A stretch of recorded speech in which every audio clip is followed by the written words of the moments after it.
Momentum continues to build for war between Russia and Ukraine. There are now 127,000 troops flanking Ukraine on three sides. Russia is setting up field hospitals along Ukraine's borders, an ominous sign that wartime is nearly upon us. US, British, and Canadian embassy staff have been ordered to evacuate, and travel warning advisories have been issued to its citizens. The US is continuing to send tons of strategic weapons and munitions, now totaling $2.5 billion worth, and has 8,500 troops now on red alert standby, while more military support continues to pour in by NATO countries. While this conflict seems to have reached its boiling point, Russia and the West continue trying to talk it out, but both sides have dug in and now seem deadlocked. Will Russia invade Ukraine? Could World War III break out? What many military analysts worry about most is that Putin's increasing propaganda could heighten tensions even further, creating a hair-trigger type conflict that, well, only takes one miscalculation for this whole mess to escalate into full-blown war, or worse, World War III. In order to truly understand what's going on and why 127,000 Russian troops are camped out at Ukraine's back door, you need to get inside the head of one man. Because this is really the story of what Vladimir Putin really wants. Putin would have you believe that his life's work is to undo what he calls the greatest political catastrophe of the 20th century. The breakup of the Soviet Union. He would have us believe that that's what he really wants. But remember, Putin always tries to get his way through lies and deception. So let's go deeper and see if we can, get inside Putin's head to help us get to the bottom of this conflict. On July 12, 2021, Putin went so far as to write a propaganda essay he entitled "On the Historical Unity of Russians and Ukrainians." Sounds propaganda-ish, doesn't it? Which was of course designed to further feed his propaganda machine. For example, in his essay he called Ukraine and Russia one people. He called to liberate the Ukrainian people and go back to the good old days of the USSR. His essay makes him look like the greatest Russian patriot of all time, and makes us believe that the reunification of the great Russian motherland is his life's greatest ambition. In his writing, he even has the gall to blame the breakup of the Soviet Union on the United States. Of course, he so eloquently disguised it by saying that the guilty party were, quote, those forces that have always sought to undermine our unity.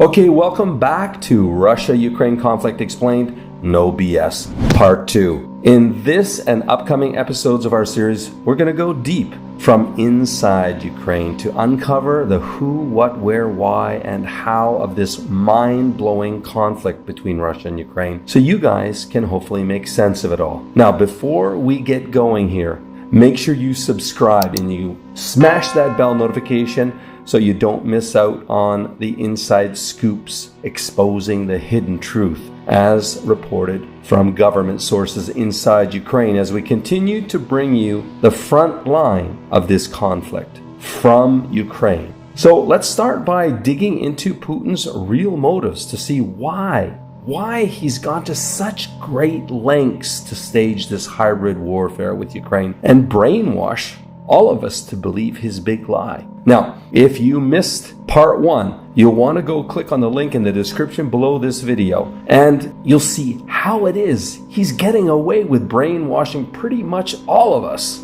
on planet Earth.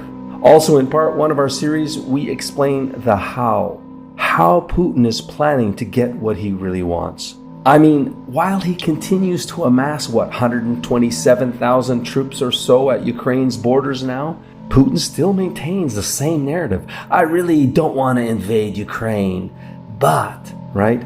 Rather confusing, isn't it? And Western countries say they fear Putin may be planning to invade. Russia denies this, but has said it could take unspecified military action unless its security demands are met. So although it sure seems military action is Putin's how, in reality, how he plans to get what he really wants is much different. It's a masterfully planned strategy of brainwashing, fear, and intimidation through classic Soviet hybrid warfare tactics. You can find our full series of explainer videos on this conflict in the playlist link in the description below this video now. First, let's ask the number one cover-up question: why? Why is Putin staging this hybrid warfare with Ukraine? Well, as complex and mind-boggling as this whole conflict is, Putin's MO is rather simple. It's twofold: money and power. Being the world's richest and one of its most powerful men, it's not good enough for him. So his insatiable appetite for money and power is clearly Putin's big why. We'll have more corroborative evidence on that coming up. So let's go deeper to figure out what's his angle. How is he going to get more money and more power? What's he really going for here? What's his play? Let's take a look at his upcoming election just around the corner, 2024. Yet he has a problem. He's faced with his lowest ever ratings. So to bolster his sunken ratings, what does he need to do? Well, he needs to appease or please the people. How can he do that? Well, he can start by improving their economic situation. Okay, well, that takes time. So let's take a look at the worst case scenario. Everybody's afraid of what? Well, especially with all these positioning and support for Ukraine now, everybody's worried about war with Putin against Russia, right? Let's imagine that happens. How is that going to help Putin? Just imagine for a moment, thousands upon thousands of Russian soldiers coming home to their moms, to their babushkas in body bags. What is that going to do to his ratings?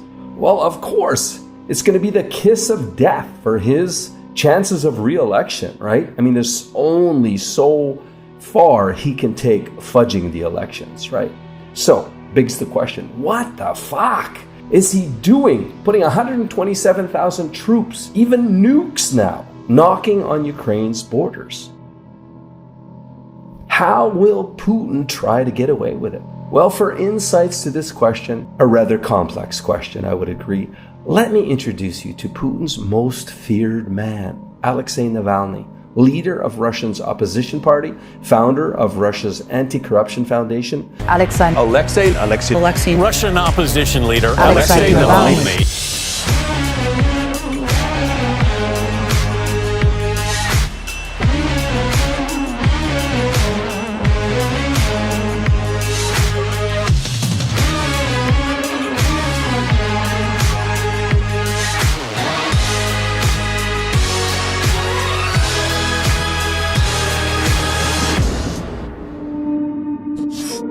In fact, Putin sees Navalny as such a high-risk threat to his future presidency, which is everything to him, because without his power, his money, and all his cronies' money will be gone. If he were to lose power, the chances of him retiring peacefully are very, very slim. The chances of his cronies retaining their ill-gotten wealth is close to zero. So, he feared him so much he tried to actually take him out with lethal poison. And that when that failed, he locked him up and threw away the key in a maximum Russian security penitentiary just to silence him. So let's take a look at what Putin's most feared nemesis has to say to better understand what Putin is really up to. Well, in his infamous Time interview, Alexei Navalny said Putin only respects two things: strength and power, and he will use every sign of weakness in his favor. Remember, this is Putin's most feared man. But why is Putin so afraid of Alex Navalny anyways? Navalny threatens the only thing Putin values more than money: power. If he were to lose power, the chances of him retiring peacefully are very, very slim. The chances of his cronies retaining their ill-gotten wealth is close to zero. Let's take a look at this to see how Putin stays in power and likely will remain in office till 2036. Tens of thousands of Russians took to the streets, sparked by the imprisonment of one man, an anger about social injustice, political repression, and staggering corruption at the heart of the Kremlin. Since then, the repression has escalated as Putin seeks to silence all dissent. The elections were rigged. Putin's United Russia won, retaining a 2/3 majority in parliament, big enough to enable Putin to change the Russian constitution. And it wouldn't be the first time. In 2020, he pushed through amendments that will allow him to remain in office for at least another 16 years. As the 2024 presidential election approaches, Putin has a personal vested interest in ensuring the opposition cannot compete. Navalny says Putin's hybrid war strategy has been in play actually since at least 2014, probably earlier. And such strategy would make a full-scale invasion and an occupation of Ukraine as counterproductive and thus highly unlikely. Not because he cannot do it, but rather because he can. But because it's not needed, it's costly, it's extremely risky, and frankly, would be counterproductive for Putin. It just wouldn't make any sense. In Time magazine's interview with Alex Navalny, they asked him this question, I quote, "What do you make of the broader standoff and outgoing negotiations between the US and Russia over Ukraine, NATO, and the future of European security? What do you make of it, Navalny?" He said, to paraphrase, "Time and time again, the West falls into Putin's elementary traps. He issues some insane, laughable demands, like his latest ones about pushing NATO country membership back to 1997. And then, if he doesn't agree, he'll pull off some BS, something shocking. Instead of ignoring his nonsense, the US accepts Putin's agenda and runs to organize some kind of meetings, some kind of entertainment of concessions, just like a frightened schoolboy who's been bullied by a classmate. Then they declare, okay, if you pull something, we will impose harsh negotiations. That's exactly what Putin needs and wants, because it follows that if he does not attack Ukraine, well, then there won't be any sanctions, right? He didn't do anything bad. There'll just be the carrot, no stick. Well, with that, Putin's combination is complete. Putin doesn't need to worry about any sanctions that were nearly imposed on him and his cronies. They're canceled entirely because, well, he's been a good boy now. Yet since they promised Putin the carrot, he gets the carrot and no stick. So it's a total win. It's a landslide victory for Putin. He gets what he wants, or at least part of what he wants, with no consequences. These two-move combinations are elementary and obvious by Putin.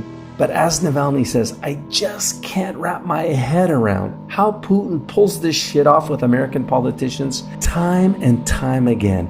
President after president. Rinse and repeat.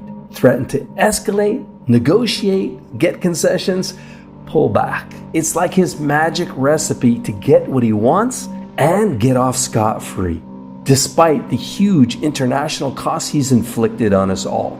One of our first clues about what Putin's really going to pull off was in his statement, speaking at an economic forum in early June 2021, calling to question the future of Russian gas transit through Ukraine, stating that it will depend on Ukrainian goodwill. What is that? Also in early June 2021, Ukrainian President Zelensky told US senators visiting Kyiv that as soon as Nord Stream 2 is operational with gas flowing, Russia will find a way to squeeze Ukraine out of its lucrative gas transmission business, which would cost Ukraine an estimated $3 billion USD a year, would in essence render Ukraine's army defenseless because it could no longer fund itself. According to Yuri Vitrenko, CEO of Ukraine's energy giant Naftogaz, Putin's primary purpose for creating a war with Ukraine is to give an excuse to blow up the existing gas pipeline that delivers Europe's 35% gas shortfall from Russia across Ukraine. But he wants it to look accidental, of course, which is what this whole elaborate NATO BS pretext is all about. So, do you remember Putin saying that if the West doesn't give in on his demands, his outrageous, unreasonable demands, he'll mount a geo-targeted military response in Ukraine. Do you remember that? That's what I'm talking about. His geo-targeted military response in Ukraine is simply to blow the gas pipeline. He's in with his Air Force, bomb the pipelines, and out. No casualties, no fuss, no muss. Vitrenko, CEO of Ukraine's Naftogaz, went on to say he is certain Russian gas will no longer use Ukraine's existing pipeline transmission system through Ukraine once Nord Stream 2 is online, despite the current contract it has with Russia until 2025. Ukraine's Interior Minister Arsen Avakov also recently predicted that Russia may not even honor the present contract and warned that Moscow could even sabotage the existing Ukrainian pipeline network in order to necessitate the immediate opening of Nord Stream 2, failing which Europe will plunge into a full-blown energy crisis this winter, with Germany bearing the brunt of the worst of it. Furthermore, Vitrenko argues that Nord Stream 2 is primarily a geopolitical weapon designed to hurt Ukraine and monopolize Europe's energy markets. Vitrenko goes on to say, the truth is that Russia only understands force. The US and the rest of the democratic world should show strength and unity. That is the only way to change Russia's malign behavior, says Vitrenko. Haven't we heard the very same warning by Putin's arch nemesis Navalny? In fact, Navalny, the man who knows Putin best, urged Biden to stand up to Putin in his Time magazine exclusive interview. As Navalny explains, with mafia and authoritarian dictators like Putin, it's all about their power, their money, and that's their only Achilles heel. So any effective deterrent, it really must hit them where it hurts most, their money and their power. It's really that simple. Let's think back to what the Biden administration have done. Have they effectively done that? Yeah, right. Quite the opposite. Remember Biden's pathetic display of weakness where he practically green-lighted Russia's invasion of Ukraine as long as it was quote-unquote only a minor incursion. Russia will be held accountable if it invades, and it depends on what it does. It's one thing if it's a minor incursion. So now can you clearly see how Biden is falling right into Putin's hybrid warfare trap? I mean, it's playbook, guys. Just as Navalny warned, Biden's behavior is embarrassingly like a frightened schoolboy who's been bullied by a classmate. And as a result, Putin clearly sees Biden as the pussy he really is. And that's apparent from Putin's increased hardline position towards his unreasonable demands and his further military advancements on Ukraine's borders, with troops now reaching a whopping estimated 127,000. Have you heard this one? On January 20th, the Republicans came to the rescue. Fingers crossed. They stepped up and grew a brass pair big time by introducing the new Putin Accountability Act to Congress. It will deliver an unprecedented, crippling preemptive blow, hitting Putin and his oligarch cronies personally, just as Navalny said we need to do, attacking what's believed to be their trillions in personal wealth. Many insiders believe it's our best bet at ending this nightmare conflict peacefully and in the West's favor. So let's take a look at what exactly is the Putin Accountability Act and how it will hit Putin below the belt. First, it labels Russia as a state sponsor of terrorism and sets out not to only sanction Russia, but moreover impose personal sanctions against Putin, his family, including his 2 daughters, his lover, former Olympic gymnast Alina Kabayeva, government officials, every member of his cabinet, the heads of Russian law enforcement agencies, and Putin's closest oligarch cronies, which, well, that's his real presidential mandate, is to protect their ill-gotten trillions. And don't kid yourself, his life depends on it. If he were to lose power, the chances of him retiring peacefully are very, very slim. The chances of his cronies retaining their ill-gotten wealth is close to zero. In a press release on January 26, it seems Biden might have hinted about the Putin Accountability Act coming down the pike. Would you ever see yourself personally sanctioning him if he did invade Ukraine? Yes, You would? I would see that. So why is the Putin Accountability Act the strongest sanctions ever directed at any country's leader ever in history? Well, let's take a look at them. So get this. 1, it immediately calls for the shutdown of Nord Stream 2 pipeline. That's it. It will not open. 2, it demands Putin to immediately pull out of the illegally occupied Crimea, can you imagine? Or face a worldwide import-export ban, and including a ban on computer chips, which it desperately needs. 3, it kicks Russia out of the international SWIFT banking system, meaning they can no longer transact dollars in business. That would be a crippling blow. And if you think Russia's new SWIFT replacement system will safeguard him, not even close. It doesn't even replace 3% of the loss that the SWIFT system will incur. 4, it imposes sanctions on Russia's financial sector. And 5, it bans Russian sovereign debt in the secondary market. Again, a crippling financial blow to Mother Russia. Now, the real power of the Putin Accountability Act is that it's meant to deter conflict before, is the imperative word, before it happens. It stands up to Putin now as a preemptive offensive strike, hitting him where it hurts most, going after the few people he actually cares about in this world.